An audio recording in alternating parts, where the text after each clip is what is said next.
Good afternoon. The format of Mr. Kennedy's presentation today will be a short series of questions in which we've solicited some of our expert members in various subject matters to solicit questions, to compile questions, which I will ask Mr. Kennedy, and of course he will, I'm sure, give us some good answers.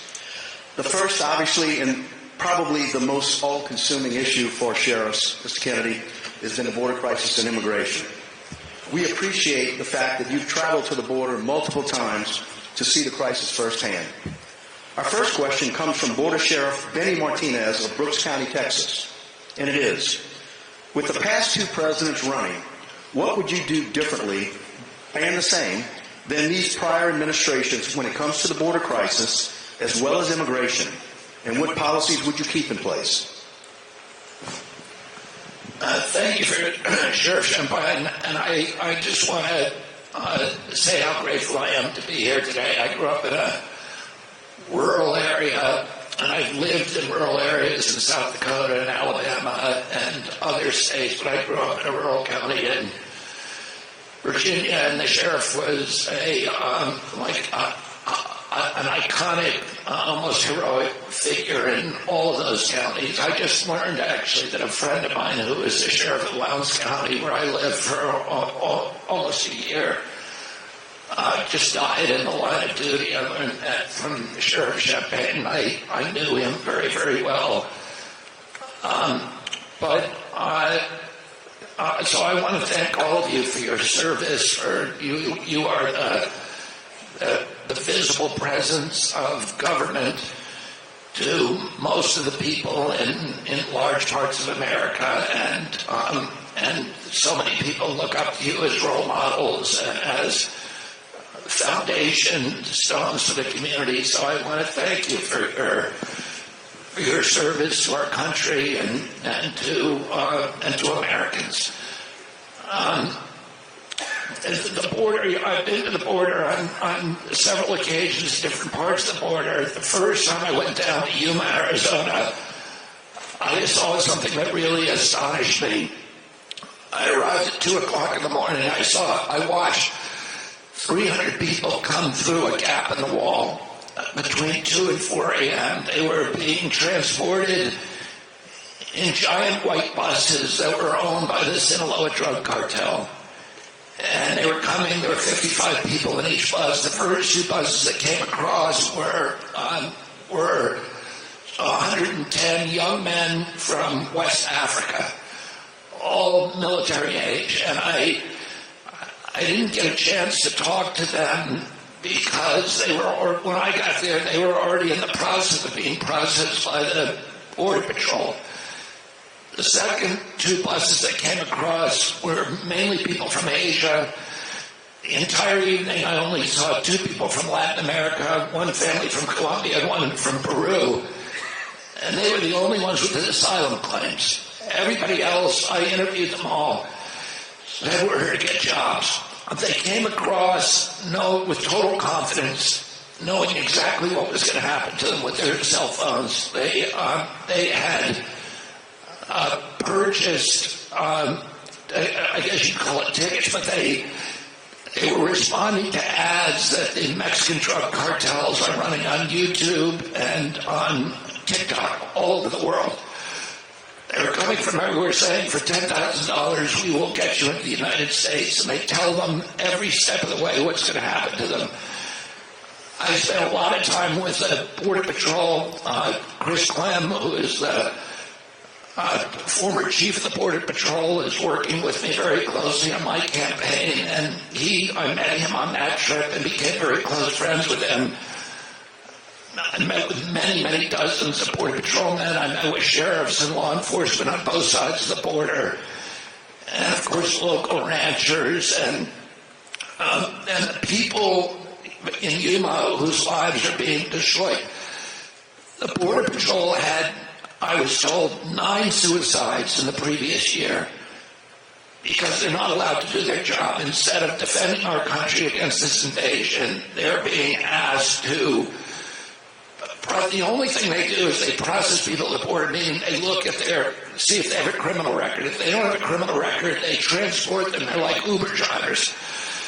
to the Yuma airport, and they're put on airplanes at any destination they want in the United States. If they don't have the money, and many of them don't because they've been robbed by the drug cartel, the Peruvian family had their entire life savings stolen from them right before they came across the border. So if they don't have the money, the Border Patrol pays for their airline ticket and then gets reimbursement from FEMA. It's the craziest thing that I've ever seen. And then, of course, you know, the gap in the fence where they're coming through, there was construction material piled maybe 15 feet high to complete that gap. And that had been purchased during the Trump administration, and the day that the Biden administration came in, they abandoned the project, and all of that material is just sitting there rotting, hundreds of millions of dollars worth of material. And it's, you know, it's criminal what's happening. We've had, even during the Trump administration, it was 1.3 million people who came across, but during the Biden administration, there's 7 million people who walked across, and then there's probably another 2 million gotaways who are the bad guys who are coming in with drugs and, you know, sex trafficking, child trafficking, criminals, terrorists, who knows, they're coming from all over the place.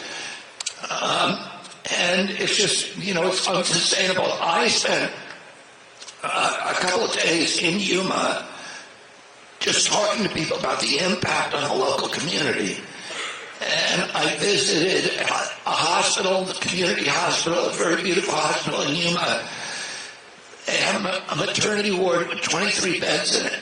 And the head of the hospital told me that in the previous year, they had to repeatedly turn local women away who are getting birth, inducements, birth, their end of pregnancy. They had to turn them away when they had scheduled to have births because the hospital was filled with undocumented people who were occupying those beds.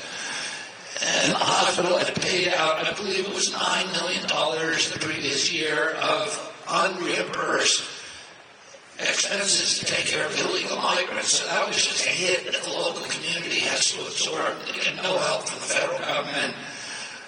I visited a rape center that specializes in children who've been raped coming across. The whole rape center is designed, multiple beds, multiple rooms for young children. I saw across the border a tree that the Border Patrol called a rape tree, where the cartels extract the final payment from women and children.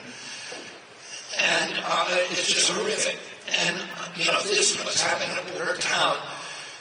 The people of Yuma it was heartbreaking to see how kind they were, with a good face of our country they're putting forward to take care of all these people who are coming across. And knowing that they're getting no help from the federal government for a problem that the federal government caused them. And they're rising to the occasion. But every city in our country is now a border town. You know, in New York, there's 110,000 illegal migrants. They're crushing the social status. If they're given an asylum date when they come across, it's one of the things the Border Patrol gives an asylum date 7 years in the future. And they're told to show up to the court, that's the only thing you have to do. So they legally can't work. And they're ending up in our cities on the streets. They're taken advantage of by predatory employers who are paying their construction sites in New York, and this is well documented, that are paying them $6, $10, $12 an hour. And those enterprises are bidding against union shops that would be paying $35 to $50 an hour. So those union shops are not getting the jobs, and everybody gets hurt. On Randall's Island, which is where the playing fields are in New York, these are all the baseball fields, the football fields, soccer fields for the schools. That's where they're putting the encampments now. So the students, we had so many students in New York City who were scholarship track students who were not allowed to play sports during the lockdowns of COVID. And now they can't get out there. Their whole lives were disrupted. And now they can't get on the fields because there are these encampments on the field. And it's absolutely cataclysmic. It's incomprehensible. It's hard to not think that there's some kind of sinister motive behind it. You know, and the Border Patrol, I had detailed talks about their meetings with Senator Mayorkas, with Secretary Mayorkas, and it gets even more bizarre, you know, after that, and I'm happy to talk to you about any of you about that later. But it's easily solvable. Everybody agrees on that. Everybody agrees we can stop this. There's three major things that we have to do.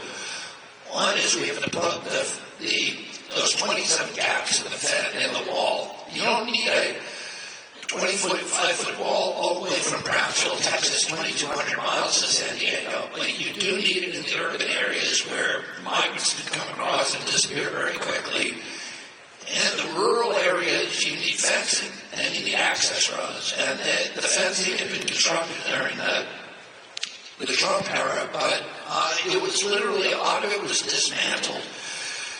The long-distance cameras were taken down by the Biden administration as soon as they came into office. The night vision and the lights were taken down. A lot of the sophisticated centers, you know, Israel has the most sophisticated fence in the world. And until October 7th, nobody was getting through. Until, you know, there was a concerted effort by 3,000 people to get through 2 years of planning. Before that, the sensors and the surveillance system stopped people from getting through with very, very few people on the border. That was one of the problems. They moved all the troops, the IDF troops, up to the north because they had so much faith in that fence. So you can build a fence that works. It doesn't have to be a massive multi-billion-dollar wall. You need a fence, and you need obstacles, and that's been dismantled. So you need those infrastructure. We need personnel. About 2,600 new Border Patrol because there's been so much attrition, and we have to remoralize the Border Patrol and make them, they were demonized and vilified by the papers, by the American public, and they're utterly these most patriotic, hard-working, devoted Americans, and what was done to them over the past 30 years has been heartbreaking. And as I said, there's a depression rate, a suicide rate with them, and we need to put at least 300 asylum court judges there so those cases can be adjudicated immediately with the same day as people arrive.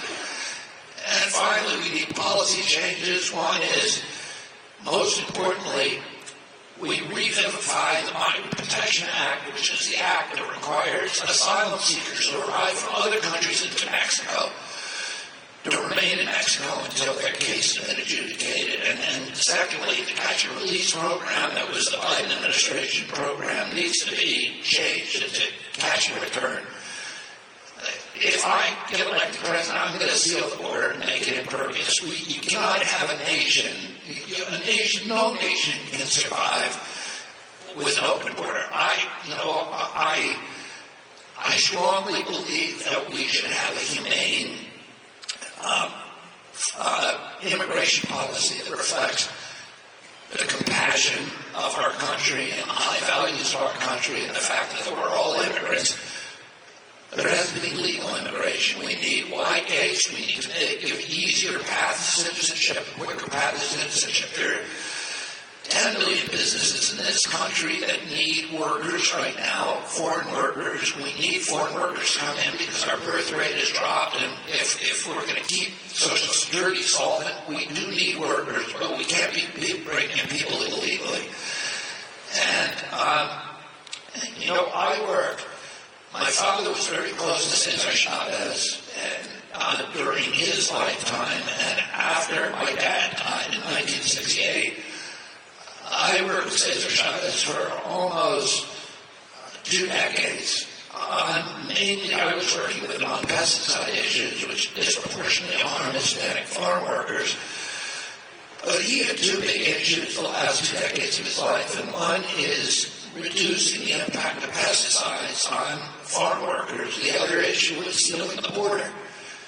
because he understood that an open border was impacting his capacity to get living wages and decent conditions for his own workers.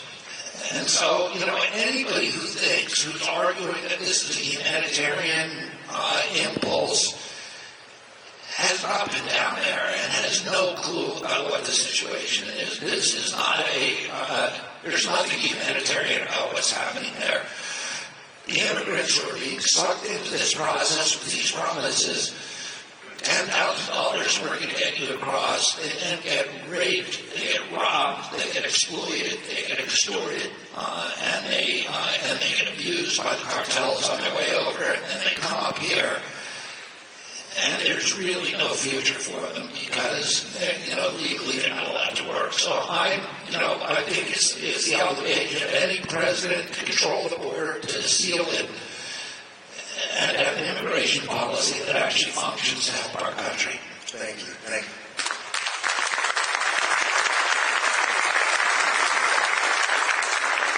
Our next question, again, seems like all we deal with is crises. Comes from one of our board members, RFK Morgan, and it regards the mental health and drug crisis, particularly in our jails. It's estimated that 60% of the inmates in our jails are there because of some degree of mental illness, substance abuse. Many have drug problems. What are possible solutions that you have in addressing the mental health crisis in our country? This is one of the spear tips of my campaign. We have an epidemic now of mental health crisis, depression, suicide. Suicide's now the second largest cause of death among young people. Alcoholism addiction. We lost 107,000 American kids last year to fentanyl. I buried one of my close friends. I just did the eulogy on his funeral on Friday. He was a professional bodybuilder, weightlifter, award-winning, one of the top people in the country, and had extraordinary self-discipline, but nobody is impervious to this disease. And we have an entire generation of kids that's suffering from alienation and dispossession and the atomization that comes from many forces that most of us did not have to cope with when we were growing up. I have 7 kids, and I'm watching them negotiate the social media, the video games, the ease with which you can purchase drugs and all kinds of stuff on the internet, and the altered social norms that are driving us all apart, that are destroying any feeling of community. And that, is something that we need to restore in this country, that sense that we belong in a community, that we belong somewhere, and that our lives are worthwhile. And this is going to get worse and worse as AI begins replacing many of our jobs. And the difficulty that people are going to have when their lives become purposeless.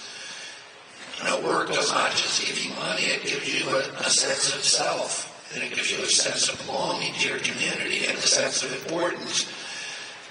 And we're going to watch over the next 4 or 5 years many of our jobs disappear. And what that's going to do to us, I think, is going to really amplify these issues. I think we need people in public office who are thinking of that, who are planning for it.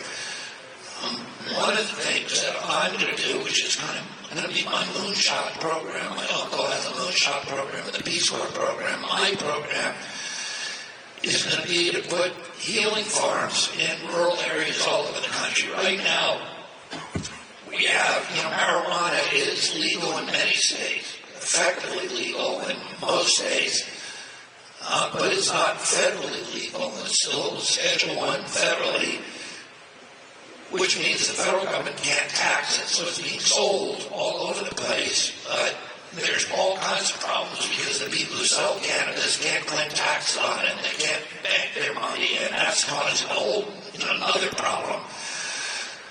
But we're missing out on a lot of tax revenue. I'm going to deschedule it from Schedule I federally so that we can start collecting taxes on it. That'll give us $8.5 billion in revenue.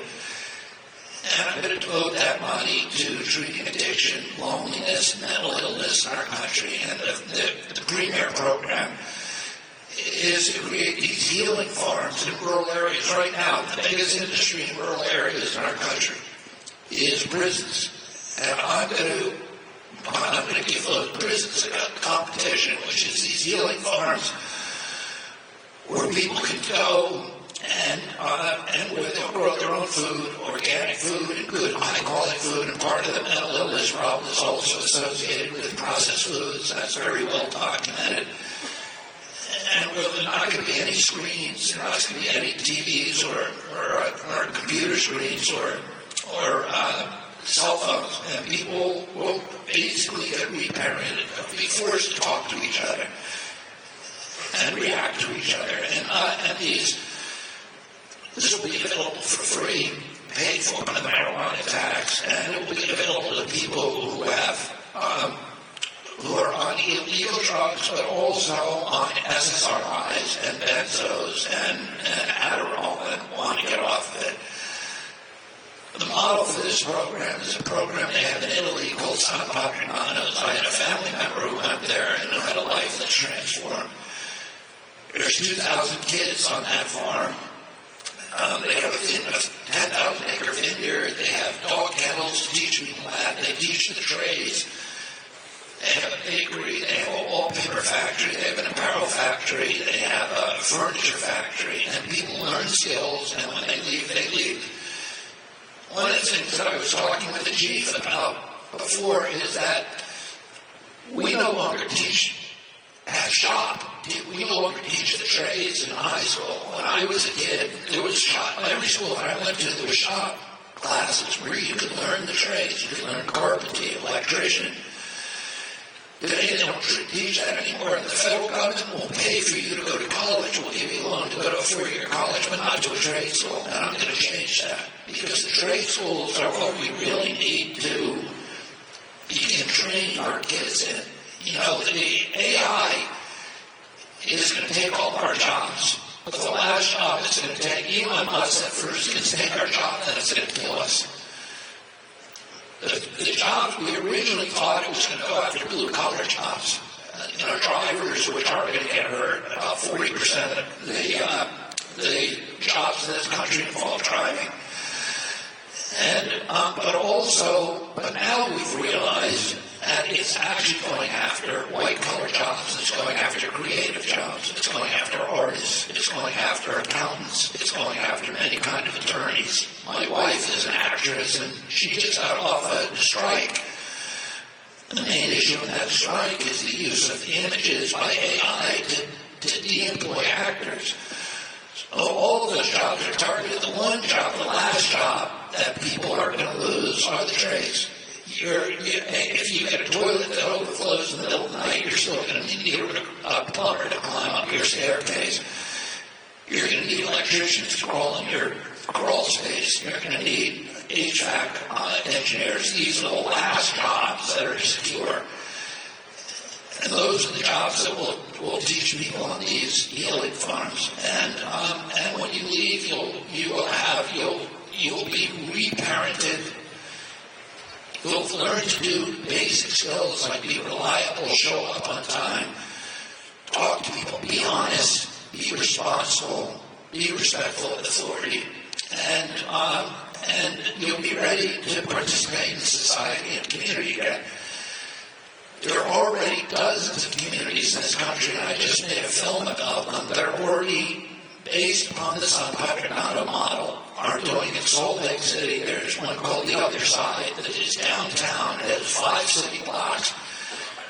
And it has 300 convicts and drug addicts who live there. And they now have an employer list of the biggest corporation. They run the biggest storage unit company in the state of Utah, the biggest trucking company in Utah. They have a second-hand store that's the size of Walmart that they run, and construction firm that they run. And they teach skills to the people who live there. They are self-sufficient. And the people who come out of there come out new human beings, oriented towards community, responsible, and there's a battle for employers all over the state to employ them. Well, that's one of the things that I'm going to do. Our prisons are filled. I think 50 to 60% of the people in prison are there for drug offenses, or non-violent drug offenses. And those people should not be subject to punishment. They should be subject to treatment. And people who commit violent crimes should be in jail, and they should be in jail for all the reasons that we want. But we're writing off a lot of human capital in this country by treating drug addicts as criminals. And we ought to give them the opportunity for rehabilitation, and that is going to be one of the spearheads of what I try to do. Thank you. You touched on the Hamas October 7th attack. Several of our board of directors had the opportunity to travel to Israel and witness firsthand the devastation from those attacks.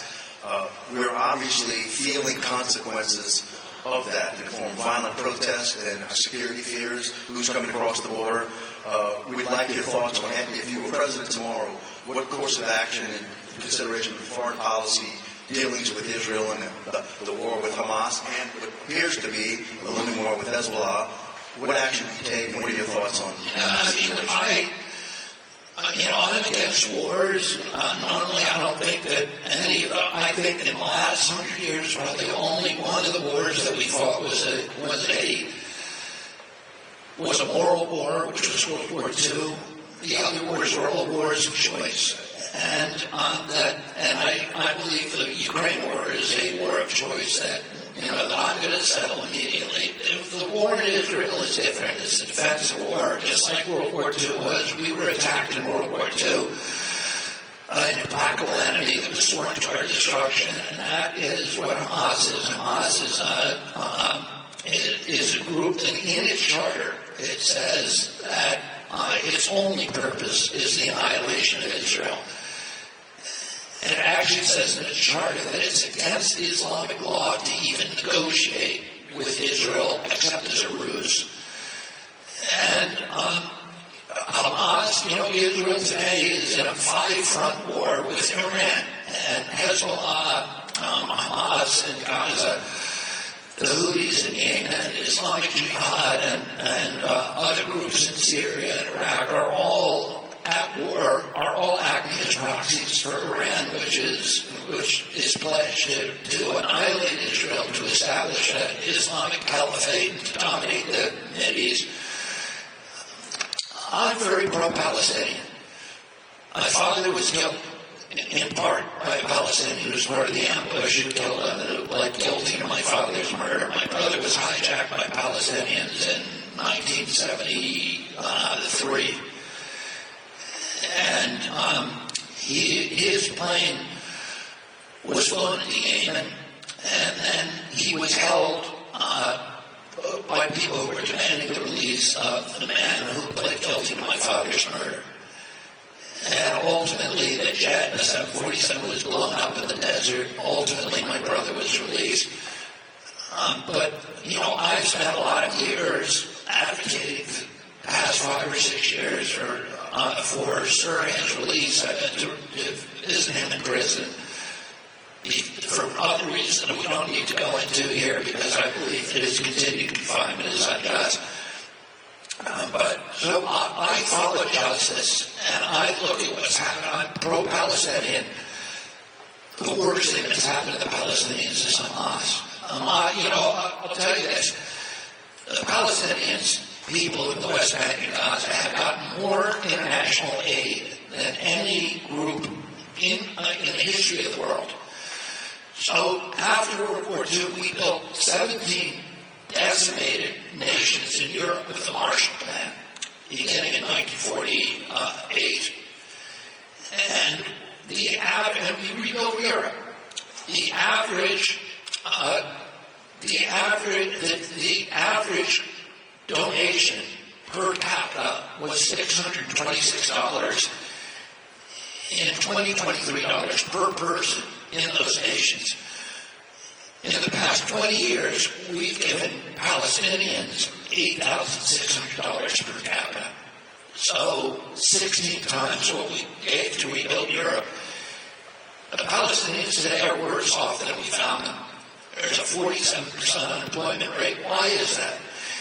It's because Hamas has used that money, number one, to enrich its leadership. The leader of Hamas is Al-Hidayah, has a net worth of $4 billion. The top three officials at Hamas have a collective net worth of $11 billion. So they've just stolen the money. And the money that they didn't steal, they've used to create a war machine.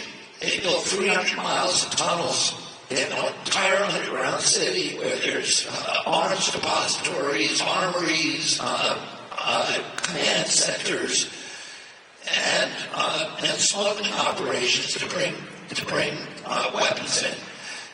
They have destroyed the water system. Gaza should be one of the most affluent places in the Middle East. It has miles of white sand beaches. It has a port on the creek just north of the Suez Canal, and the confluence of all these trade routes. When Israel left in 2005, it said, we will rebuild that port and make it the Singapore of the West. And Hamas said, no, we don't want cheap money. Israel had 4,000 greenhouses, state-of-the-art greenhouses, that had made Gaza food self-sufficient and a giant food exporter. 28% of the Israel's food came out of Gaza. So, Gaza is an oasis, has abundant fresh water, really rich soils, and it should be very wealthy and great ports, etc. But Hamas went in and destroyed all the greenhouses because they were Jew greenhouses. They said they refused the money to build the port. And they began arming their population. They raised the children from when they're born to kill Jews. And you saw the brutality that occurred on October 7th. Well, nobody's seen brutality like that. If you were imprisoned and tortured and brutalized for 10 years, you still couldn't do that. The people who did that were raised from when they were born to dehumanize Jews, and that's what Hamas. This is a business to them. It's an organized crime network, and I don't see any choice for Israel but to disarm Hamas. So. I think it's important for our country to support Israel. It's the only democracy in the Middle East, the only place everybody in Israel gets to vote. Palestinians serve in the Knesset, they serve on the judge, there's free speech. Women are free, gays are free. It's the only place in it. I'll say one last thing. There's 27 states in the Middle East.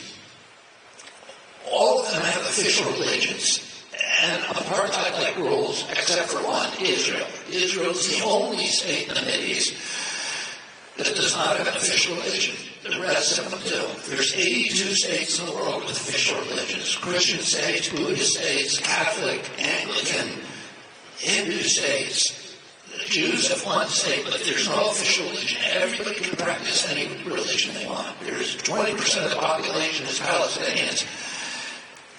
They have every right to choose to them. So anyway, a lot of the stuff you hear is propaganda. It's important, I think, for all of us to support Israel. Well, thank you very much. Unfortunately, our time clock is around. If you want to take a minute just to close out, we appreciate you coming today, and thank you. And if you want to have a minute.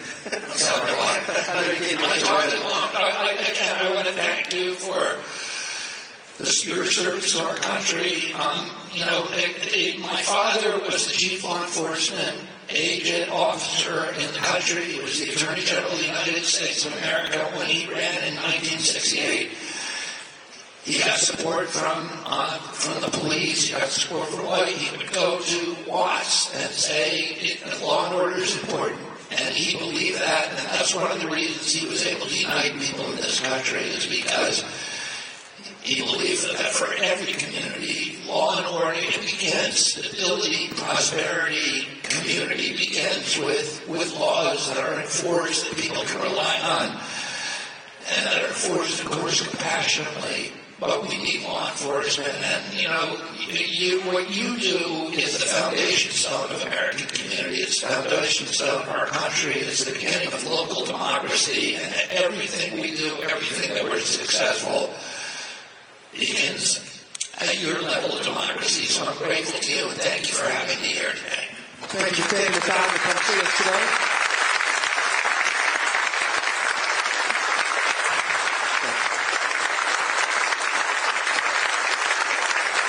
Thank you all very much. We want to wish you the best of luck in the campaign, and here's a token of our appreciation from the National Association badge. Fantastic. And please tell, hopefully so. And please tell your wife that Curb Your Enthusiasm is my favorite show of all time. She actually sent a message to all you guys.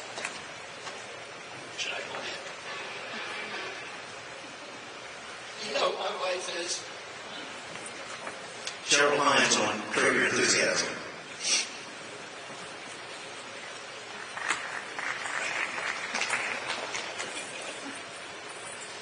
Did you know he roomed with Larry David for how many years? 2 years. Hi, Bobby. I just want to say hi to all of you at the National Sheriff's Association, and thank you for the work you do. Wow, it's pretty extraordinary. Sorry I couldn't be there, but it's nice to meet you all virtually. Thank you, Cheryl.